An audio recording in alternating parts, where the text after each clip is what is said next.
Let's see. We are now streaming live on Facebook. I love it.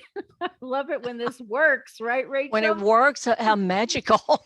It's completely Yeah, magical. Welcome, yes. coaches. We're so happy to have you here. And I want to say, Rachel, I'm so excited about this topic that we talked about today about having conversations with high ticket buyers.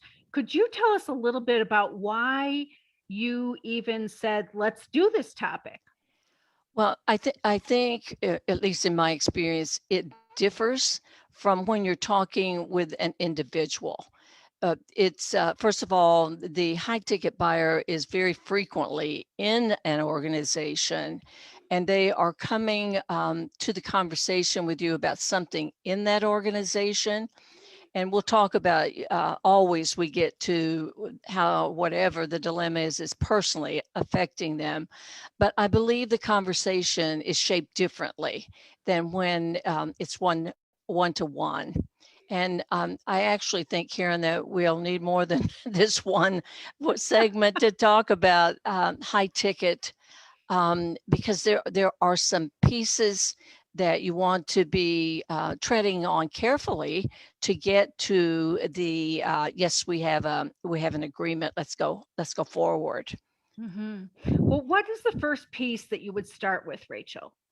Well, the first piece, we're going to set aside that about leads and how you get the appointment through a referral or someone you know. I'm going to start kind of down the road a little bit, and I'm talking mainly this morning about the market research conversation, the MRCs that you talk about, Karen. And one of the first things as you step into the conversation is you will want to determine who is the true buyer in this organization. So, for instance, if I'm going in because the director of training invited me, the director of HR invited me, they chances are not the true buyer. They generally don't have the budget for this type of work.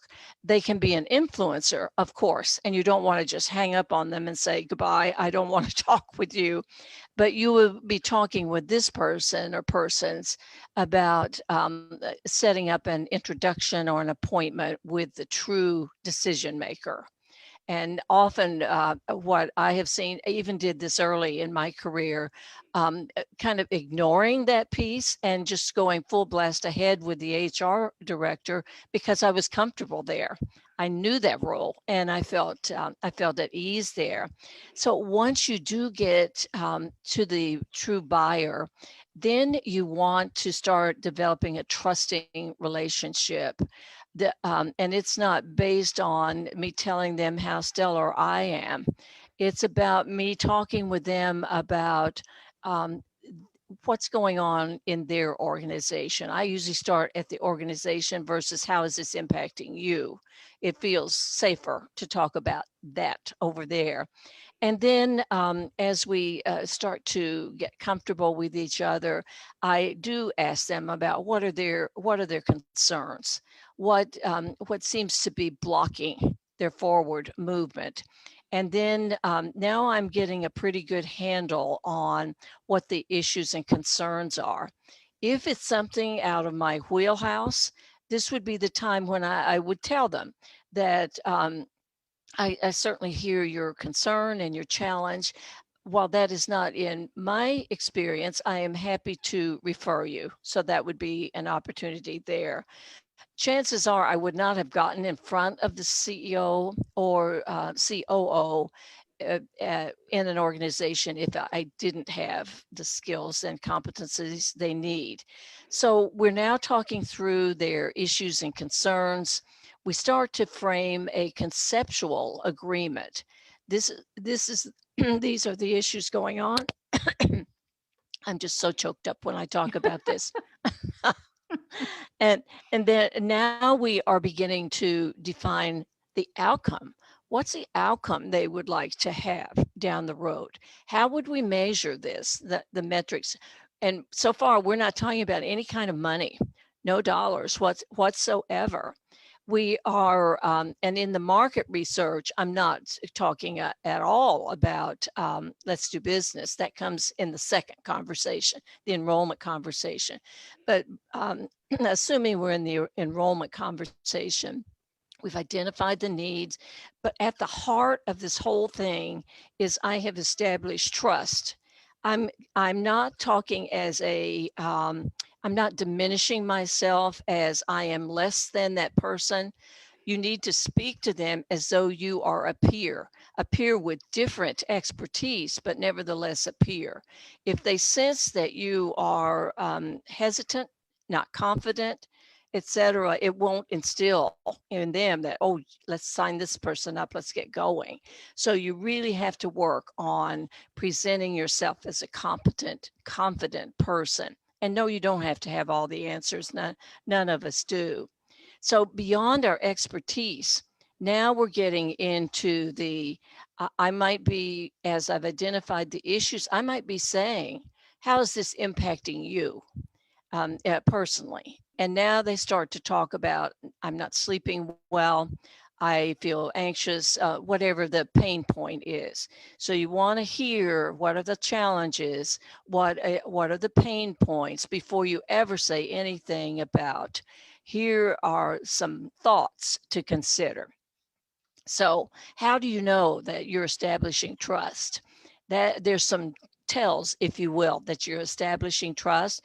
And one of them is the buyer is not allowing any interruptions, like people coming in and out, answering the phone, answering emails. The buyer is, chances are, looking you in the eye. They are, there's a bit of humor too. Usually it's not heavy. There's a bit of humor about, um, I guess we have these challenges, otherwise what would be the point of us having these jobs, right? And then they start to ask you questions about, have you ever seen a situation like this in your other work? That is a clue to you that you have crossed over into, they're trusting you now. Or they may say things like, this is confidential, but I'm getting ready to terminate the VP of sales. And I would be interested in your thoughts about how to do that respectfully. So they're starting to disclose things that you hadn't asked about. And then, but if they don't delegate you to a lower level person, like, gee, it's really nice to meet you, Rachel, I now want you to meet the file clerk or whoever. And I'm not diminishing that job. It's an important job. Or sometimes you stay longer than the meeting requirement. These are all clues that you have now entered the sacred space of this high ticket person. Now, here's a couple of clues that maybe you haven't crossed over, and that is you might be asked fairly quickly for references. I want to know your references. I want you to explain in detail how you would tackle this, or you're asked about your education. Those are diversions away from the trusted relationship that you want to establish. So another thing to think about is, Oh, Rachel, can I stop you for a minute? Because of this is course, so important what you're saying. I think this is the key to high ticket selling, if you will, is really establishing trust. So, what happens if you're in a meeting and all of a sudden they start asking you for references? How do you reestablish? Is there a way to reestablish trust right then and there? What do you do?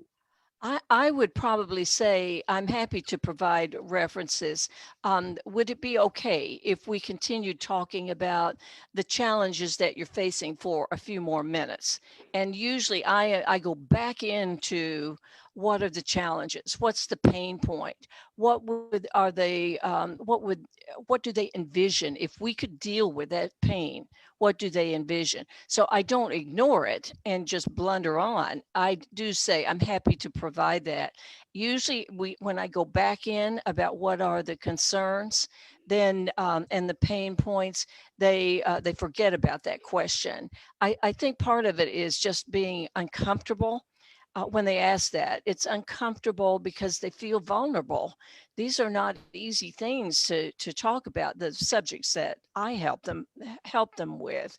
So you're right, Karen. Without this trust, and this trusted relationship, it's going to be really, really hard. What I've seen happen, and not with me, but I've seen it happen is, well, let's get you in and have a training program. Let's have a team meeting and we'll talk about communication, when maybe the real issue is you have a very abrasive leader and we need to be working with that leader to get that turned around, rather than let's have a team something or other. So when that starts to happen, it's telling you the real discomfort here is so hard to face. And I would be asking probing questions at that point if they propose, let's have a team meeting. I would say, what do you think the consequences might be if we don't address basically the elephant in the room, the abrasive person? And they will go back to it. Well, I'm so afraid it's going to get worse. I'm so afraid if I try to deal with this, they will get angry and relationships are going to go sideways on the team. But I'm really getting down to the core of what is at the heart of their concern. Now, it's pretty typical for me to be contacted by a VP of HR or a VP of something. And they may not be the decision maker, but I spend time with them nevertheless to learn about it. But they are telling me third party. They are not telling me about the direct experience, and they are not the ones who will make the final decision. But I don't want to discount. Yes, they can be an influencer and they can recommend. So you want to develop those relationships as well. Um, the other thing to think about, now you're in front of the CEO, you want to use relevant examples.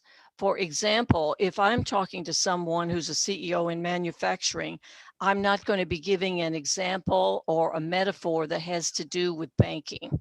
They're going to think, oh boy, this is nice, but this person has no concept what we do here.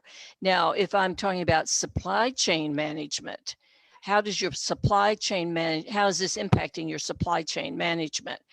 Now, I don't have to know everything about supply chain management, but I'm sending a signal that I at least have a clue the difference between a bank and a manufacturing company. And you want to, when you're talking at the CEO level, it's almost always about strategy versus tactics. Tactics will come at a lower level, and yes, they are important. You're also going to be talking about profit or nonprofit, and you're going to be talking about differently if this is someone in a really big corporation or someone who is, say, a family business and the president or owner of the family business. So being using your examples that are relevant to that person's industry will be very important. Sometimes I am asked, have you worked with other institutions, meaning universities? And yes, I have worked with lots of them, and I might name a couple of them, and they might want to know what types of work, and I might be able to throw that out as well. Only after we get way down in the conversation, I'm really clear about what the challenges are. I'm really clear about what they want. And I'm really clear about the pain. Only then do I start to frame, how would it be if I provided some options for you to consider to address this? And I always provide options, option 1, 2, and 3. And number 3, I would say 70% of the time, the folks I have dealt with choose number 3. And it's the more robust. It is not, let me come in and do an assessment. That might be option 1. Option 2, I can do an assessment and I can do some one-to-one coaching. Option 3 is a more robust program and includes the assessment, and it includes the one-to-one. And they are seeing now at this point in the conversation how these dots connect. And now we talk about, do you have a budget for this work? And they will usually say, well, my budget is between 50,000 and 100,000. Well, I'm not going to send a proposal for 25,000. What does that tell them? It tells them I'm not valuing myself. So I will go toward the high end. And then I will, if they say, Could we come down from that a little bit? We would negotiate, but I'm not going to go below that range of 50 to 100,000. What we could do too is I might say in the last quarter of the year, I might say, let's do this piece of work for the 50,000, and then rolling into the first quarter of the year, we'll add this piece of work for 50,000. I'm back to my 100,000 that way. And it's a win-win for them because their fiscal year has shifted and now they have a different budget. So working with them rather than, nope, if I don't get it all up front, I'm not doing the work. I never get into that kind of a discussion with these folks. But it's so important when you're dealing with these high-level people to remember we are not selling a service and we are not taking money. We are offering high value, and it's equitable compensation that we're receiving for that exchange of value. But in the conversation with them, it is, you notice I haven't said I am telling them about every place I've ever worked. I'm telling them about my credentials. I'm telling them about anything about me. It's very little about me. It's through that conversation as I'm listening to them. I know, Karen, you're doing another masterclass this week about listening and listening actively. It is so critical when you're dealing with these CEOs. Another thing to keep in mind is they don't have just unlimited time. So being really succinct with your questions as you're talking with them to get in pretty quickly to what's on their mind, what keeps them up at night. And Rachel, this is just such great information for all coaches. And I love how you kind of laid out this process. And you're talking about conversations. To me, this process that you're talking about could be like 3 or 4 conversations. It's not just Yes. one conversation and all of a sudden they say, I'm going to sign up, right? What's a typical kind of process, and how long does this whole thing take from the first moment? Well, let me give you a couple of recent examples. I started with the VP of HR, and that was about an hour conversation. The issue had been brought to her, and she was tasked with finding a reputable coach or consultant that could help with the situation. This is a she in both cases. The next person was the in one case the provost, in the second case a dean over a large division, and I had the conversation with them that we've just gone through about the pain and what's happening to them personally, what outcome, etc. And then we move to, I don't say at that moment, here are the 3 options and this is the cost. We get down to their budget. And then I say, would it be of value to you if I prepared a short proposal and provide you some options and some ranges of fees? Would that be of value to you? They always say yes. And I go back within 24 hours. It's about a page and a half. And I start at the top with, this is my understanding of the situation. As a result, you would like a third-party coach consultant to work with to gather information, and this is the program. Then I go into the 3 options, and out from each option, I have the price points. And then from there, usually it's fairly short about I welcome the opportunity to work with them, etc. It is not long and verbose. I keep it short. And if I'm working with a university, I'm very aware of over a certain dollar amount, it has to go to open RFP. So I stay under that dollar amount. And these provosts and deans know exactly what that is. It varies a little bit by institution, but we don't get into the pieces of the proposal. And then the third conversation is, let's go over the proposal, answer any questions you have, any concerns. And that conversation is the shortest one. It's maybe 20, 30 minutes. It's not long. By now, we have a good relationship. We may have been exchanging email, and we are positioning, getting ready to start. And often they want me to start the next day or something, kind of off the charts. But they've held it so long now they see relief is in sight. But I was 1 hour with the contact person, the HR person, or whomever, an hour with the actual buyer, and then a half hour with the to follow up, go through the pieces of the proposal. Then we're off and running. And how long between the time you have that first conversation and the time they want you to start? Is it a few weeks or? No, it's usually pretty close. It's usually within 2 weeks to 30 days. So I have to make sure when I send these proposals that I actually can accommodate the work. By then I have a good sense of what's it going to require of me, rather than I have to stop and create a whole lot of materials. I'm very fortunate because I have one type of client that I don't really have to recreate. I may have to modify just a little bit. For a corporate client, the language would be different than a university. But those pieces go pretty quickly. So it might be less than 2 weeks between the conversation with, say, the HR person, the buyer, and the proposal. And now we're positioned, ready to go. Wow, Rachel, this has been a jam-packed Monday Mentors about getting to how do you communicate and converse with the high ticket buyers.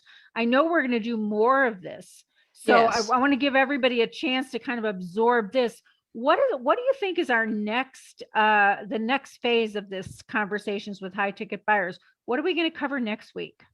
Well, I think um, we should cover scope creep. Like you agree, this is what we're doing now. They see what you're capable of. Let's just throw in a little bit of here and there. How do you control that? And then I think another piece might be if you get resistance or I'm afraid, any kind of pushback language. How do you, with empathy and trust, how do you bridge that? You're dealing with someone who's afraid, and they aren't saying I'm afraid, therefore I have this resistance. It's more subtle than that. They may say time and budget, but those are usually you can work with those. But I think that could be valuable to our coaches. Like, how do I meet that? That applies to a individual too, that might say time or budget is a challenge. But yes, we have to keep talking about this. We definitely do. And I think, Rachel, this is true for all cases of, you're talking about these high ticket buyers, but it works with any clients. And one of the things that you've said here and shared today that I think is so valuable for coaches to just remember. And this is more, they say tactics, strategies, and then principles. This is a Yes. principle. This is a high level principle.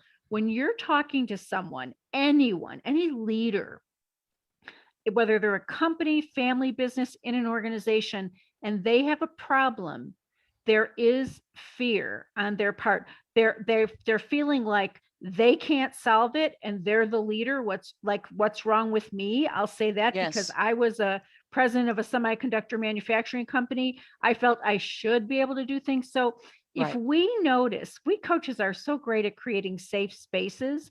And if we Right. notice that they're pushing back or they're asking for references or they're doing anything that is kind of disturbing the flow of the conversation, it's fear talking. Yes. If we realize it's fear talking, then our job is to just I can do to create more safety. So that's the principle. Like if there's fear, we create more safety. And I think a lot of coaches, when people are saying, do you have references? They're kind of taking it literally and going, okay, well, I can give you all these references. Like we're taking the questions literally and not really looking underneath.